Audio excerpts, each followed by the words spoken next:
신약성경 114쪽쯤에 있습니다. 12장 22절부터 31절까지 우리 한 절씩 교독하겠습니다. 또 제자들에게 이르시되 그러므로 내가 너희에게 이르노니 너희 목숨을 위하여 무엇을 먹을까 몸을 위하여 무엇을 입을까 염려하지 말라. 목숨이 음식보다 중하고 몸이 의복보다 중하니라. 까마귀를 생각하라. 심지도 아니하고 거두지도 아니하며 골방도 없고 창고도 없으되 하나님이 기르시나니 너희는 새보다 얼마나 더 귀하냐. 또 너희 중에 누가 염려함으로 그 키를 한 자라도 더할 수 있느냐. 그런즉 가장 작은 일도 하지 못하면서 어찌 다른 일들을 염려하느냐. 백합화를 생각하여 보라. 실도 만들지 않고 짜지도 아니하였느니라. 그러나 내가 너희에게 말하노니 솔로몬의 모든 영광으로도 입은 것이 이 꽃 하나만큼 훌륭하지 못하였느니라. 오늘 있다가 내일 아궁이에 던져지는 들풀도 하나님이 이렇게 입히시거든 하물며 너희일까 보냐. 믿음이 작은 자들아, 너희는 무엇을 먹을까 무엇을 마실까 하여 구하지 말며 근심하지도 말라. 이 모든 것은 세상 백성들이 구하는 것이라. 너희 아버지께서는 이런 것이 너희에게 있어야 할 것을 아시느니라. 다만 너희는 그의 나라를 구하라. 그리하면 이런 것들을 너희에게 더하시리라. 아멘. 우리 루체 찬양대 나오셔서 찬양드리겠습니다.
네, 귀한 찬양에 감사합니다.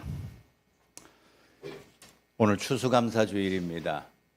미국에 오랫동안 한 집에 살던 어떤 할머니가 있었어요.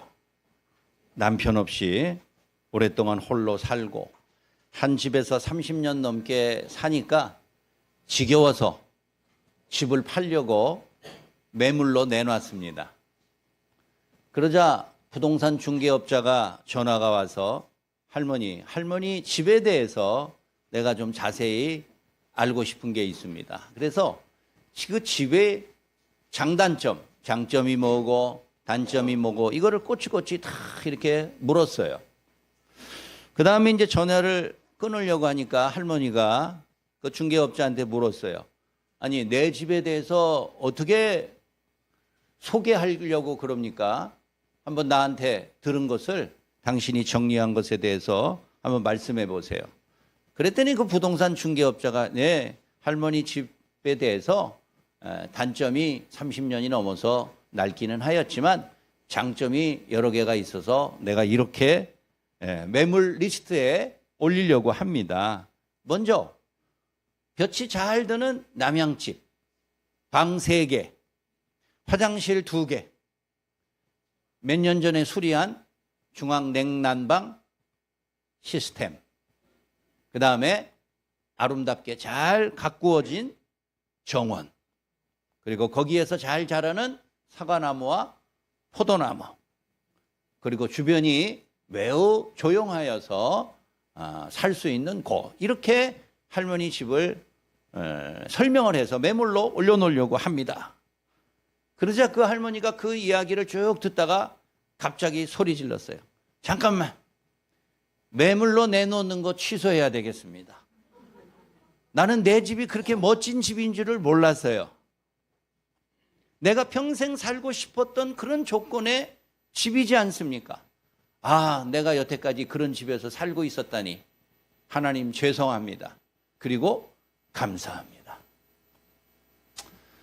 우리의 감사의 삶이 때에 따라서는 너무 익숙하고 너무 오랫동안 지속되고 반복되다 보니까 이제는 더 이상 감사하지도 않고 만족할 건수가 되지 않는다. 많은 사람들이 그렇게 생각합니다. 그래서 많은 사람들이 하나님 내게 좀 특별한 감사의 조건과 내용을 주세요. 작년하고 똑같은 내용, 10년 전하고 동일한 감사의 조건, 그런 거 말고 과연 우리에게 있어서 새로운 형태의 감사의 내용이 무엇입니까? 어떤 감사의 조건을 필요로 하십니까? 오늘 하나님의 아들로 오신 예수 그리스도께서 우리에게 그 감사의 특별한 방법을 새롭게 제시해 주었습니다. 첫째는 염려와 근심으로부터 벗어나는 감사의 삶입니다. 예수님 당시에도 많은 사람들이 매일매일 근심하고 걱정했습니다. 하루하루를 살아가는 게 오늘 이 21세기보다 훨씬 힘들었겠죠. 내일을 염려하고 한 달 후를 염려하고 내년을 염려하는 것은 당연한 일입니다. 그 근심과 염려가 사람을 얼마나 피곤하게 하고 괴롭게 만드는지 우리 모두 다 경험하는 바입니다. 어떤 문제로 인하여서 병원에 가면은요, 특별하게 뭐 이것저것 검사를 하고 뭐 사진을 찍고 CT를 촬영하고 해도 뭐 그렇게 특별한 이상이 없는 것 같습니다. 이렇게 말하면은 99% 뭐예요? 병의 원인이 스트레스예요. 스트레스에서 오는 그 긴장감, 이런 것들이 우리의 몸과 마음을 망칠 때가 대부분입니다. 예나 지금이나 먹고 사는 문제가 인류의 고민과 근심이 아닌 때가 한 번도 없었습니다. 원시 시대부터, 그리고 무엇이 발전하는 시대부터 오늘날 이 첨단 과학 문명 시대에도 먹고 사는 문제가 인류에게 가장 큰 시급한 문제요. 근심과 염려의 주된 내용입니다. 인간의 삶이 다 그만하게 오다가 18세기에 와서 갑자기 좋아졌어요. 그거를 산업혁명이라고 부릅니다. 산업혁명은 인간이 살아가는 생활을 완전히 뒤바꿔 놓았습니다. 삶의 질도 한순간에 확 올려놓았어요. 오죽하면은 그 이름을 혁명이라 이렇게 붙였겠습니까? 인간이 살아오면서 인류 역사 속에서 삶의 질을 완전하게 질적으로 바꿔놓은 형태의 사건이 산업혁명이라고 말합니다. 그러나 산업혁명도 인간의 이 근본적인 근심과 염려의 대상인 먹고 사는 문제를 해결해 놓지는 못했습니다. 오늘 21세기도 마찬가지예요. 의사가 아닌 목수였던 예수님은 염려에서 한시도 해방되지 못하는 삶이야말로 가장 비참하고 잘못된 삶이라는 것을 오늘 제자들에게 가르치고 있습니다. 오늘 23절에 있는 것처럼 우리의 목숨이 먹는 것보다 중요하다는 거예요. 우리의 몸과 육체가 옷 입는 것보다 더 중요하지 않으냐라는 것을 우리 주님이 강조하는 것이에요. 우리가 건강하게 살아가고 있다는 사실 하나만으로도 우리가 옷을 더 좋은 걸 입지 못하고 좋은 자동차 타지 못하고 멋진 집에서 살지 못하는 것보다 훨씬 기쁨과 감사의 조건이 된다라는 것입니다. 그럼에도 우리는 이미 이렇게 주어진 복과 은혜에 감사하기보다는 오늘도 더 좋고 더 많은 것들을 얻으려고 우리는 늘 염려하며 근심하며 살아갑니다. 여러분 스스로에게 물어보세요. 내가 이렇게 더 좋은, 더 많은 것들을 얻으려는 나의 근심과 염려는 정당한가? 과연 그런 것들이 우리가 매일 염려한다고 해서 온당한가? 이런 생각을 한번 해보세요. 얼마나 유익한가? 어떤 책에 보면은 이런 재미있는 통계가 있습니다. 인간이 걱정하는 일 가운데 40%는 실제로 일어나지 않는다는 거예요. 우리 인생에 있어서 40%면 거의 절반 아닙니까? 거의 절반에 가까운 40%는 앞으로 일어나지도 않은 일들에 대해서 우리가 벌써부터 고민하며 근심하며 걱정하며 현대인들은 살아간다는 거예요. 그 다음에 실제로는 이미 일어나 버린 일들에 대해서 30%를 걱정한다는 거예요. 이미 일어났어요. 벌어진 거라고요. 물이 엎질러진 거예요. 그런데 우리는 이미 끝나버린 일들을 가지고서 30% 걱정하며 살아간다는 것이에요.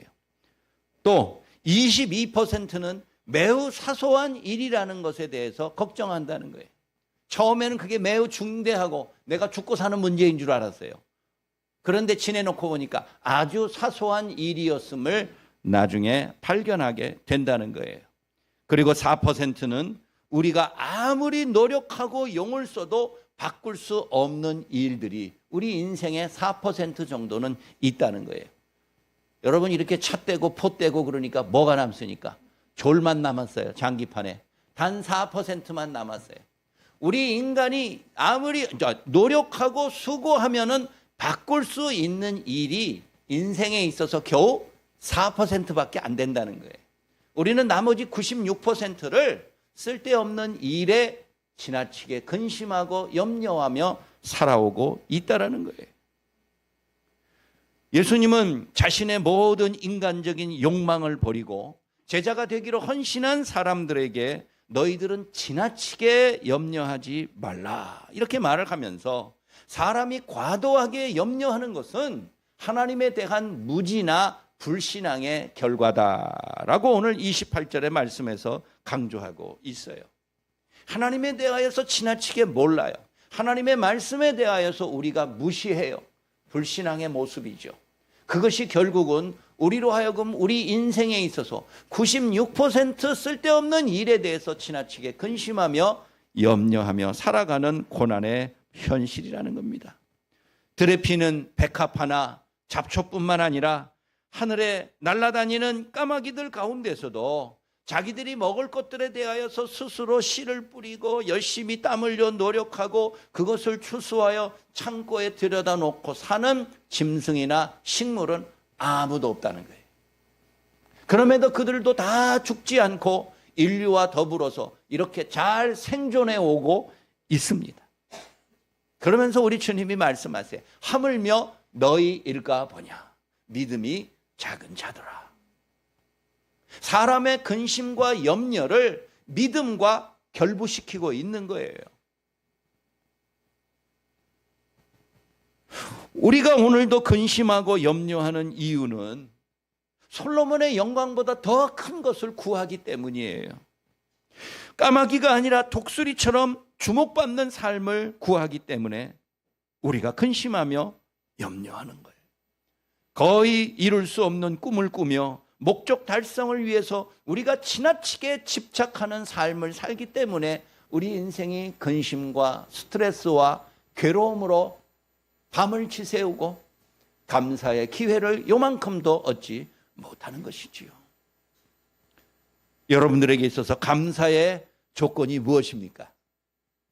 무엇이 충족돼야지 내가 만족하시겠어요?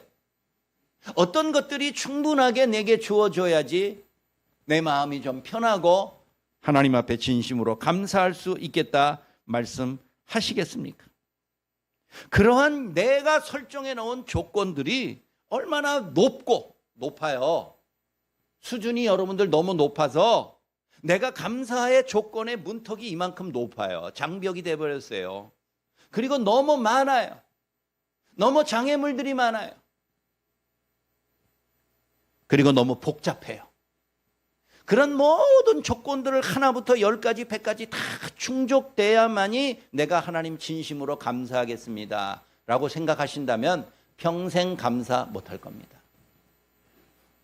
저도 나이가 들면서 이게 어깨가 굽어요.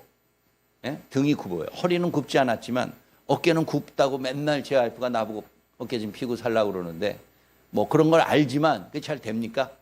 근데 이게 이렇게 되는 근본 원인이 정형외과도 가서 의사가 이렇게 날 보더니 내 나이를 이렇게 보더니 실례지만 직업이 뭡니까? 물어봐요. 직업병인 거 의심하는 거에서 내가 사실 교회 목사입니다. 그랬더니 네, 이해가 됩니다. 그러면서 하는 말이 컴퓨터 안에서 너무 오래 앉아 있지 마세요. 컴퓨터 앞에 오래 앉아서 모니터를 보다 보니까 모니터가 이렇게 책상 위에 놓으면 이렇게 낮아요. 그러면 내가 눈이 나빠지니까 점점 갈수록 눈이 침침해지니까 이렇게 가까이 가요. 그러면 어깨가 밑으로 이렇게 쏠리는 거예요. 이렇게 수십 년을 사는 거예요. 의도적으로 어깨를 펴려고 노력은 하지만 잘 안 돼요. 그러다가 작년에 그 의사가 나한테 특단의 대책을 말했어요. 약이 없습니다. 뭐 수술을 해가지고 굽어진 어깨뼈를 이렇게 잡아 필 수도 없는 거고 갈아 끼울 수도 없는 거고 컴퓨터 모니터를 조금 높여보세요. 그래서 작년에 내가 컴퓨터 밑에 놓는 받침대를 5cm 올렸습니다. 여러분 5cm라 봐요. 요만큼이에요. 5cm 올렸는데 내 눈이 어깨가 이렇게 올라간 거예요. 위로. 그것 때문에 그런지 몰라도 1년 동안 한결 나아진 것 같아요. 여러분 어떤 때는 우리 나름대로의 그 오랜 익숙함이라는 것은 편안함이라는 것이잖아요. 편안하지 않으면 익숙하지 않은 거예요. 익숙하지 않으면 불편해요, 우리가. 사람도 익숙한 사람이 있으면 편안해요. 근데 익숙하지 않은 이상한 사람이 옆에 와 앉으면 마음이 불편해지잖아요. 우리가 익숙한 그 감사의 조건과 장벽들, 이런 것들을 조정해야 돼요. 그 장벽이 너무 높습니까? 감사의 조건, 하나님 이 정도는 해줘야지 내가 감사하지. 5cm 낮추세요. 조금 줄여보시라고요. 감사의 조건을 이렇게 막 지뢰밭처럼 그냥 수십 개를 여기저기 이렇게 해놓고 그걸 통과해서 하나님 내게 뭘 줘야지 감사하지. 그거 다 제거하고 단순하게 조건을 한번 만들어 보시고 조정을 해보세요. 우리 주님이 우리에게 하시는 첫 번째 말씀이 그것이에요. 내가 다 조건과 감사의 장벽을 만들어 놓고 내가 근심해요. 자기가 만들어 놓고 자기가 만든 것에 대하여 한숨 쉬며 걱정하는 게 그게 인간밖에 없어요. 동물 가운데 그런 동물은 없을 거예요. 여러분, 우리는 우리 스스로를 너무 높이고 수준을 높인다는 차원에서 감사의 조건도 이만큼 높여놓고 이만큼 많아 해놓고 가지수도 많이 해놓고 이런 것들이 다 100% 충족돼야만이 내가 좀 편안해지겠습니다. 감사할 수 있겠습니다. 평생 감사 못한다니까요. 오늘 주님이 우리에게 말씀하신 너희는 무엇을 먹을까 무엇을 마실까 무엇을 입을까 염려하지 말라. 사람이 먹고 마시고 옷 입지 않으면 어떻게 살아요? 못 살죠. 우리 하나님도 아세요. 그러나 그런 것들에 너무 염려하지 말라는 거예요. 오직 그 목적만을 위해서 내 삶의 모든 것들을 다 쏟아 붓는 것이 그게 잘못된 인생이요. 늘 마음의 스트레스와 근심과 염려로 괴로워하는 삶으로 그렇게 살다가 그렇게 괴롭게 죽는 거예요. 그게 얼마나 허망한 삶의 모습입니까? 사랑하는 여러분, 감사의 조건 없앨 수는 없을 거예요. 그러나 그 조건을 조금 낮추시고 그 감사치를 좀 조정하시고 그렇게 살 때에 하나님께서 우리에게 주신 진정한 감사 같지 않은 것들이 정말 내 삶의 감사로 다가오게 될 줄 여러분들 꼭 믿으시기 바랍니다. 마지막 두 번째, 우리의 필요를 하나님이 아신다라는 사실을 인정해야 돼요. 받아들이는 거예요. 한편 예수님은 제자들에게 먹고 입는 것에 대해서 염려하지 말라라고 그렇게 말씀을 끝내지 않으셨어요.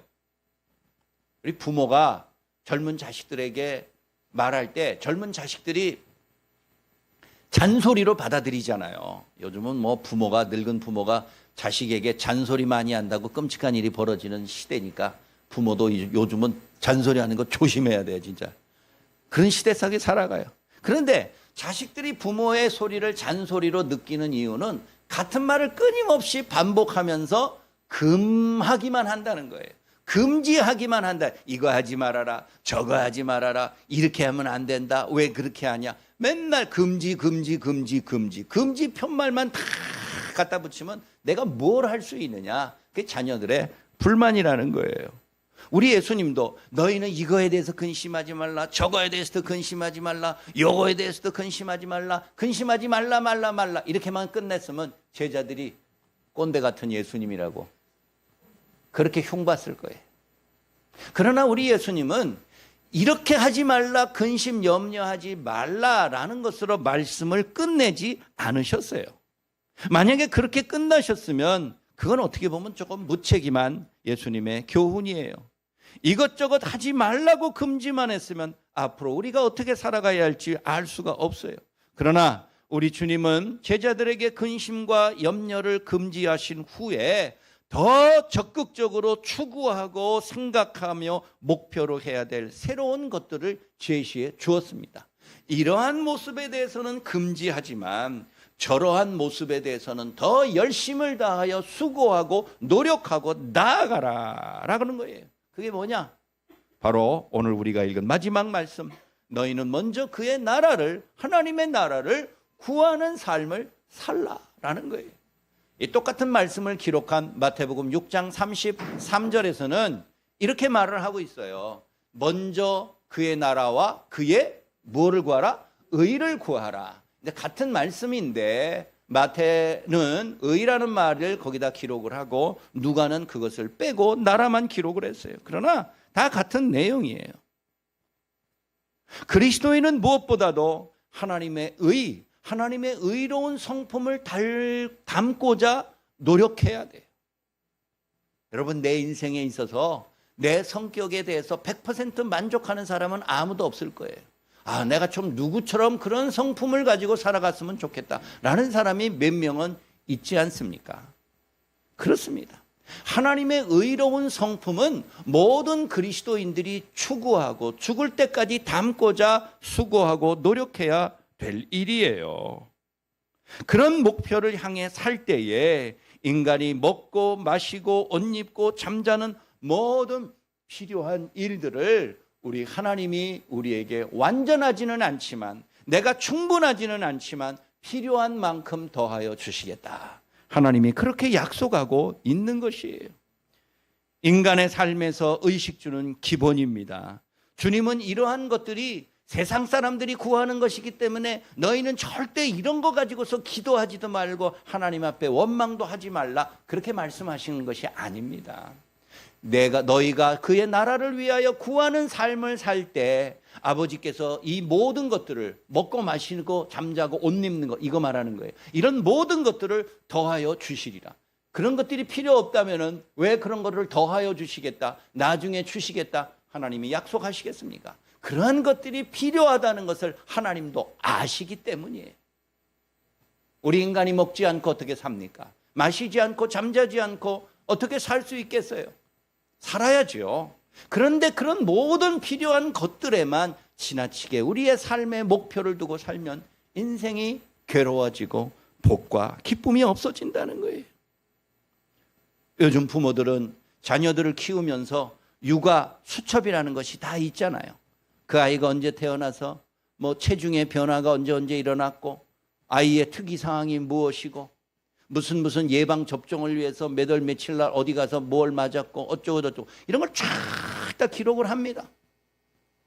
그리고 어쩌다가 혈액 검사를 하면은 그 결과에 대해서 의사가 요것을 조심하고 저런 것들은 잘 더 열심히 해야 되고 이런 것들을 말해주면 그것도 다 적어 놓습니다. 그리고 그대로 실천하려고 노력합니다.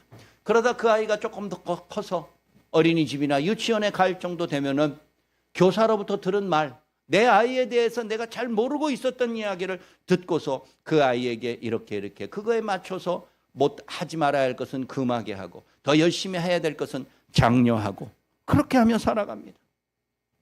그러다가 그 아이가 이제는 중학생이 되고 고등학생이 됐어요. 청소년이 됐어요. 그 다음부터는 부모 말 안 듣잖아요. 중학생 정도 되면 잘 안 들어요. 그러면서 부모에 대해서 속으로 엄마가 나에 대해서 알면 뭘 알아? 과학에 대해서 엄마가 알면 뭘 알아? 컴퓨터에 대해서, 코딩에 대해서 엄마가 알면 뭘 알아? 그렇게 막 반발하며 싸우잖아요. 그 아이는 자기가 자기 혼자 큰 줄 알아요. 자기가 지금까지 십몇 년 동안 이렇게 건강하게 큰 게 지가 잘나가지고 지가 자기의 모든 삶을 잘 앞길을 잘 이렇게 해가지고 금할 것은 금하고 해야 할 것은 더 열심히 잘해서 지금까지 살아온 것처럼 알잖아요. 그렇게 착각하는 거예요. 부모의 자상한 돌봄과 기억조차 없는 수많은 눈물의 시간들이 없었으면 그 자식이 지금까지 건강하게 지금까지 살지 못했을 것이에요. 부모들은 자기 자녀에게 무엇이 언제 얼마만큼 필요한지를 제일 잘 압니다. 왜? 부모니까. 남 같으면 그렇게 안 해줘요. 의사가 그렇게 해줍니까? 의사 안 해줍니다. 그냥 차트에 기록만 하지 날 처음 보면은 누구시더라 기억도 못해요. 뭐가 문제였죠? 차트를 봐야지 그때서야 알아요. 그러나 자기 엄마는, 자기 아빠는 자기 자녀에 대하여서 기록한 수첩을 보지 않아도 어떻게 살아왔는지, 어떻게 살아야지 될지를 잘 아십니다. 자기 자신에 대해서 자기보다 더 잘 아는 부모에 대하여 감사해야 되는 거예요. 자녀들은 자신이 원하는 것을 얻기를 바라지만 부모는 자식에게 필요한 것을 주기를 원해요. 우리가 원하는 것들이 다 진리고 내게 좋은 것이고 선한 것입니까?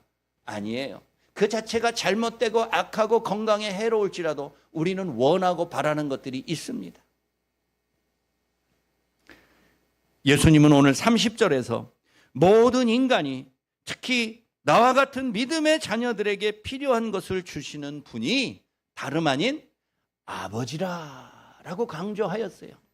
하나님이 너희에게 더하시리라 이렇게 말씀을 하시다가 30절쯤 와가지고는 너희 아버지도 너희에게 이런 모든 것들이 필요하다는 것을 잘 아신다. 왜 아버지라고 말했겠어요? 또 어머니라고 왜 말을 안 했냐 그렇게 저한테 불평하지 마세요. 나도 몰라요. 예수님이 하나님을 어머니라고 안 부르고 아버지라고 부르었으니까 그냥 우리도 하나님을 아버지라고 부르는 거예요.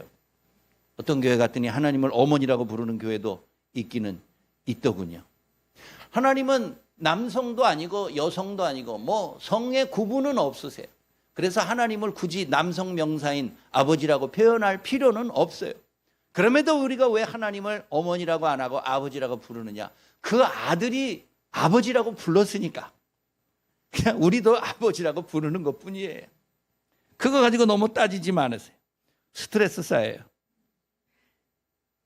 하나님은 종을 다루는 주인의 모습으로 우리에게 다가오는 것이 아닙니다. 여러분, 자기 집에 종이 20명이 있으면 주인이 종들에게 바라는 것은 딱 한 가지예요.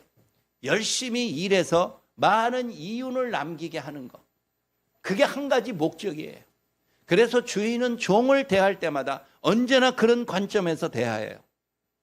그러나 아버지는, 어머니는, 부모는 자기 자식을 그런 관점으로 대하지 않습니다. 나에게 이놈이 커가지고 도움이 될까? 노후에 나를 잘 봉양하는 사람이 될까 안 될까? 그런 거 가지고서 자녀를 키우지 않습니다. 그 자녀에게 당장 필요한 것들이 무엇인지를 생각하면서 언제 이것을 얼마만큼 공급해 줘야지 이 아이에게 도움이 될 것인가? 그게 부모의 마음이에요. 우리 예수님이 하나님을 아버지라고 부르면서 너희들에게도 그 아버지요, 그 아버지가 너희에게 필요한 모든 것들을 더하여 주신다라는 것을 알라는 거예요. 그런 하나님이 우리의 부모요, 우리의 아버지시라는 것을 잊지 말라는 거예요. 우리는 아버지의 얼굴보다도 아버지의 호주머니에 더 관심이 많잖아요. 호주머니 속에 있는 돈을 1,000원짜리를 줄 건지 10,000원짜리를 줄 건지 50,000원짜리를 줄 건지 우리는 그거에 관심이 있지만 정작 아버지의 얼굴과 아버지의 자신을 우리는 잘 바라보지 않아요. 제 아버지도요, 평소에 말이 거의 없는 아주 과묵한 분이셨어요. 그래서 있어도 없는 분처럼 여겨질 때가 많았어요. 우리 아버지는 지금 생각해 보니까 진짜 말씀이 너무 없으셨어요. 교회에서 하도 말을 많이 해서 그러신지 몰라도 집에 오면은 입 다물고 별로 말씀을 안 하셨어요. 그래서 옆에 있는 우리 어머니가 이런저런 일로 인해서 아버지에게 불평을 해도 그냥 눈만 껌뻑껌뻑하지 뭐 가타부타 대꾸하는 거를 내가 본 적이 없어요. 그러면 아버지가 없을 때 어머니가 아버지 흉을 봐요. 내가 네 아버지하고 잘못 결혼한 것 같다. 이게 뭐라고 얘기하면은 그게 옳다, 옳지 않다. 뭐 대꾸를 해야지 사람이 사는 재미가 있지. 말만 한참 듣더니 그냥 고개만 끄덕거리고 눈만 껌뻑거리고 아주 답답해서 못 살겠다고 불평하실 때가 있었어요. 평소 몸이 약하셔서 51살에 51세 때 갑자기 돌아가셨어요. 우리 집에는 한동안 적막감이 감돌았어요. 그렇지만 곧 현실로 돌아왔어요. 아버지의 소리는 더 이상 들리지 않았습니다. 하긴 뭐 평소에 말씀이 별로 없었으니까 있으나 없으나 말소리가 안 들리는 것은 매 한 가지였어요. 그러나 달라진 것이 없을 것 같을지라도 그 빈 자리는 누가 대신 메꾸지를 못했어요. 식사할 때도 다 우리 7 식구에 자기 자리가 있어요. 아버지 자리는 비워놨어요. 누가 대신 거기 가서 앉을 사람이 없어요. 그냥 그렇게 비워놨어요. 그리고 아버지가 늘 평소에 앉던 자리, 방에 앉던 자리가 있잖아요. 그 자리도 늘 비워놨어요. 그리고 우리 아버지가 어머니와 둘이 주무셨던 그 잠자리도 비어 있었겠죠. 그때서야 아버지는, 어머니는 우리 아버지가 아무 말 안 해도 좋으니까 그냥 그 빈자리에 있기만 했으면 좋겠다. 그런 말씀을 하세요. 뭔가를 내게 해주지 않아도 좋으니까 그냥 그 자리에 거기에 그냥 있어만 주면 좋겠다는 거예요. 우리는 하나님으로부터 뭔가를 받아야지, 뭔가를 좋은 소리를 들어야지 좋다고 고맙다고 감사하지요. 그러나 예수님은 하나님이 그냥 우리 아버지라는 사실에 대해서 감사하라는 거예요. 그 아버지가 내게 뭔가 꼭 기대하는 것을 충족시켜주고 좋은 것을 주실 때만이 그 아버지에 대하여 가치를 인정하고 좋아하고 감사하지 말고 그냥 아버지로서 그냥 존재하는 것, 살아있는 것, 옆에 계신 것, 항상 우리와 임재하시는 것, 그것만으로도 감사하라. 그래서 예수님이 제자들에게 하나님이 아버지시라는 것을 강조하신 것이에요. 이것이 주님이 우리에게 가르쳐 주신 새로운 형태의 감사법이에요. 전혀 새롭지도 않죠. 모르는 사실도 아니잖아요. 다 뻔히 아는 거예요. 뻔히 알아도 한 번도 그것 때문에 감사해 보지 않았으면 그것은 우리에게 언제나 새로운 거예요. 말씀을 마칩니다. 오늘 현대인들은 감사의 조건과 내용에 목말라 있습니다. 그리고 그 조건이 해마다 점점점 늘어나고 높아지고 더 커지고 깊어져요. 그런 모든 감사의 조건과 내용들을 다 충족시킬 수 있을 것 같습니까? 못합니다. 그러면 우리는 평생 감사 한번 못하고 살다 죽는 거예요. 그런 모든 감사의 조건과 내용들은 이미 우리 안에 오래전부터 있어 왔습니다. 그 혼자 사는 할머니가 자기가 30년 넘게 자기가 꿈에도 그리던 집에 살고 있었다는 사실을 까맣게 잊고 있다가 그거를 팔고 다른 사람에게 넘기려고 그러니까 그때서야 그게 얼마나 귀한 존재인 것을 아는 것처럼 하나님도 우리에게 30년 이상 수십 년간 함께 하시고 동행해 주셨는데 그런 모든 것들의 감사와 그 가치를 인정하지 못하고 깨닫지 못한다면 우리는 감사하지 못하는 불행한 근심과 염려 속에서 영혼까지 상해가면서 괴롭게 살 수밖에 없을 것입니다.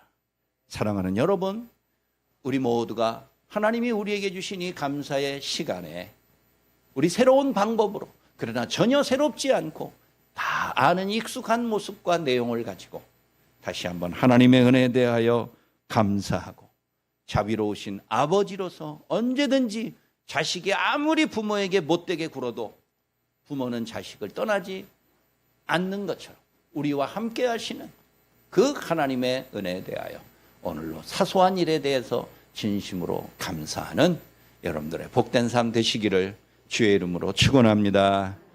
자비로우신 우리 아버지 하나님, 그 놀라운 능력과 은혜를 기억하며 감사합니다. 하나님이 우리에게 주신 한 번뿐인 추수감사 주일이지만 오늘 하루만이라도 하나님이 내게 어떠한 것들을 베푸시고 어떠한 분으로 항상 옆에 계셔왔는지를 다시 한번 깨닫고 진심으로 감사할 수 있도록 인도하여 주옵소서. 우리 가족들도 서로 간의 존재 자체를 귀하게 여기고 감사하게 하시며 무엇인가 내게 원하는 대로 해주지 못했다고 불평하거나 원망하지 아니하도록 인도하여 주옵소서. 하나님, 우리의 아버지가 되어 주셔서 영원히 우리와 함께 하시고 우리를 떠나지 아니하시고 동행하여 주시며 세상 끝날까지 함께 하셔서 하나님이 계신 예비한 자리에 우리를 인도하여 주옵소서. 오늘도 우리의 삶의 불평과 원망으로 인하여서 끊임없이 괴로워하며 근심하며 염려하며 우리의 몸과 마음을 상하게 합니다. 얼마나 괴로운 인생입니까? 아버지 하나님, 다시 한번 주님이 가르치신 새로운 진리의 교훈을 통해서 변화되게 하시고 우리 자신이 고쳐서 하나님의 은혜를 다시 한번 바라볼 수 있는 능력의 삶 되게 하여 주옵소서. 우리 주 예수 그리스도의 이름으로 간절히 기도하옵나이다. 아멘.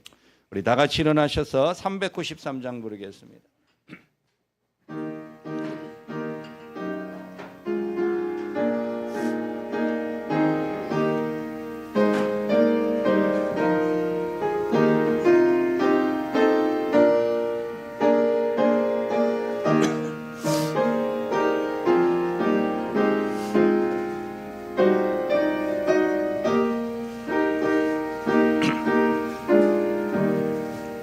오 신실하신 주 내 아버지여, 늘 함께 계시니 두려움 없네. 그 사랑 날 지키시며 어제나 오늘이 한결같네.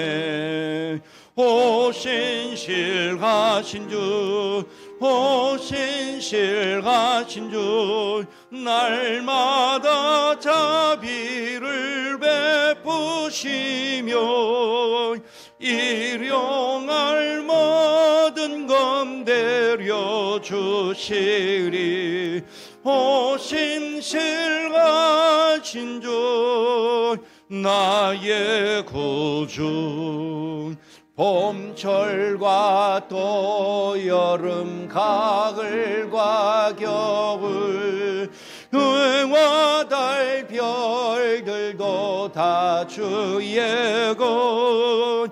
만물이 주 영광 드러내도다. 신실한 주 사랑 나타내네.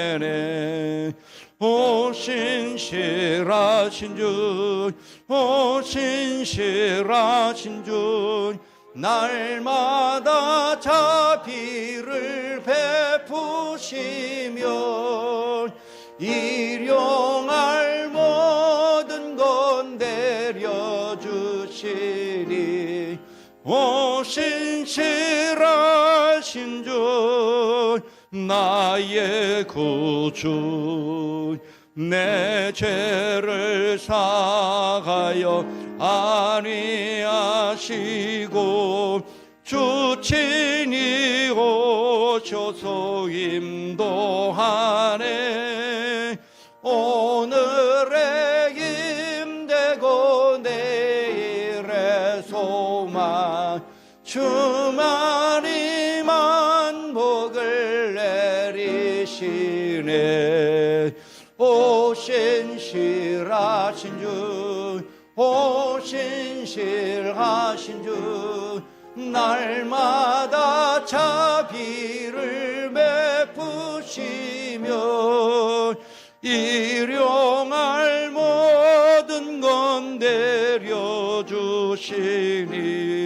오 신실하신 주, 나의 구주. 이제는 모든 인간들의 필요를 아시고 구원 외에도 더하여 주시는 하나님 예수 그리스도의 은혜와 창조주 하나님 아버지의 말할 수 없는 사랑하심과 성령님의 위로 교통 충만케 하심이 오늘도 추수감사절을 맞이하여 내 삶 속에 이미 오래전부터 주어진 감사의 조건과 충분한 내용을 깨달아서 작은 일에 대하여 언제라도 늘 자족하며 감사하며 살아가기로 작정하는 머리 숙인 모든 주의 자녀들 위해 이제부터 영원까지 항상 함께 하실지어다. 아멘.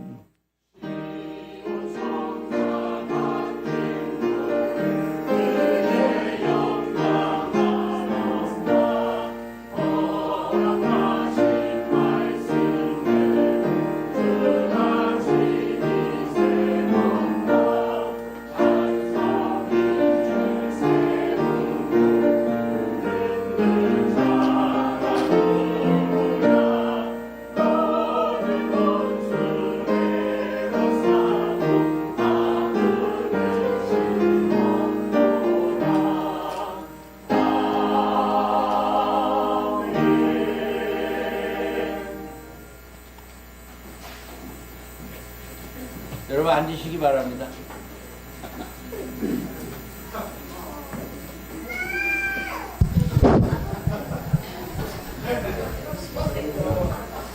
저 사모님하고 김하영 집사님하고 애기 앞으로 좀 나와주시기 바랍니다.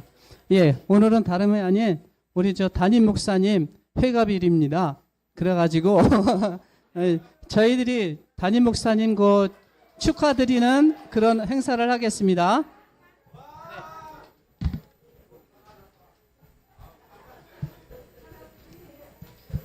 아, 우리 저 예나가 나왔습니다. 오늘 저 목사님의 양력을 간단하게 소개해 드리겠습니다. 목사님께서는 1963년 11월 20일 날 출생하시고 총신대학교 및 신학대학원을 졸업하시고 미국으로 가셔가지고 커버넌트 신학교를 졸업하셨습니다. 목사님은 미국에서 목회를 하셨으며 2005년도에 방화동에서 2015년까지 방화동에서 목회를 하셨었어요. 그리고 2015년도 11월에 새로운 교회에 부임하셔서 목회 사역을 하시기도 하셨습니다. 지금까지도 하시지만 2022년에는 남항동 노회장님으로 취임을 하시기도 하셨습니다. 이 양력은 이렇게 간단하게 하고 날마다 우리 목사님께서는 저희를 위해서 기도를 해주셨는데 오늘은 또 목사님이 저 회갑을 맞는 일이라서 제가 대신 목사님을 위해서 기도를 해드리겠습니다. 네, 기도드리겠습니다.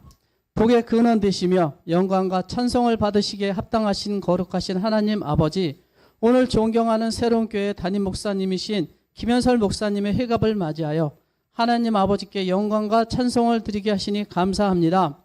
하나님 아버지의 크신 뜻이 계셔서 김현설 목사님을 60년 전에 이 땅에 보내주시고 오늘까지 주님의 은총을 잊게 하시고 주님의 참된 목회자로 세워주셔서 많은 사람들에게 하나님의 말씀을 선포하시고 대변하시는 목회자로 세워주셔서 하나님 말씀에 갈급하고 목마른 자를 위하여 생명샘에서 흘러넘쳐나는 생명수와 같은 말씀으로 가득 채워주심에 하심에 감사를 드립니다.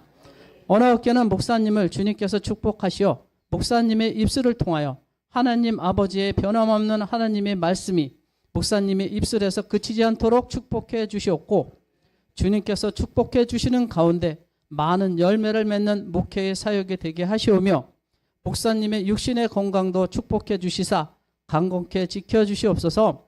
목사님을 내조하시는 사모님께도 항상 축복하셔서 성령 충만함으로 임하시게 하시옵고 목사님 가정 안에 자녀들은 목사님의 훌륭하신 믿음을 더욱 본받고 받드는 귀한 자녀들이 되게 하시사 하나님의 큰 축복을 받는 믿음의 자녀들이 되게 하시옵소서. 하나님 아버지께 기도하옵기는 목사님의 남은 여생에도 하나님께서 함께 하시어 풍성한 은혜로 목회의 길을 걸어가실 수 있도록 하나님께서 인도하시며 목사님의 건강과 장수의 풍성한 축복을 하나님께서 내려주시길 기도합니다. 이 모든 말씀 거룩하신 예수님 이름으로 기도합니다. 아멘.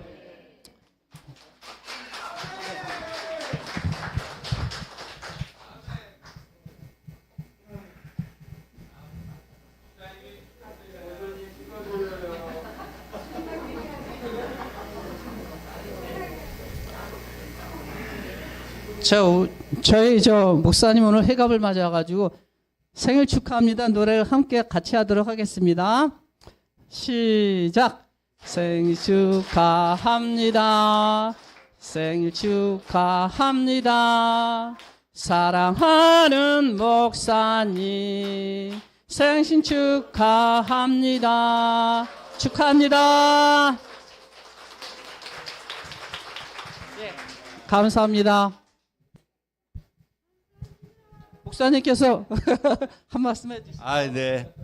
뭐 제가 부족한 제가 이 나이만 먹어가지고 죄송합니다. 저보다 다 연세 많으신 분들이 대부분이신데 요즘은 뭐 60은 생일도 아니라고 그러잖아요. 저 역시 별로 실감나지 않습니다. 10년 후에 칠순을 맞이할 때나 그때나 한번 여러분 앞에서 한번 저를 한번 자랑해 보도록 하겠습니다. 앞으로 10년간 기다리시고 애써 주시고 축하해 주셔서 너무 감사합니다. 대단히 감사합니다.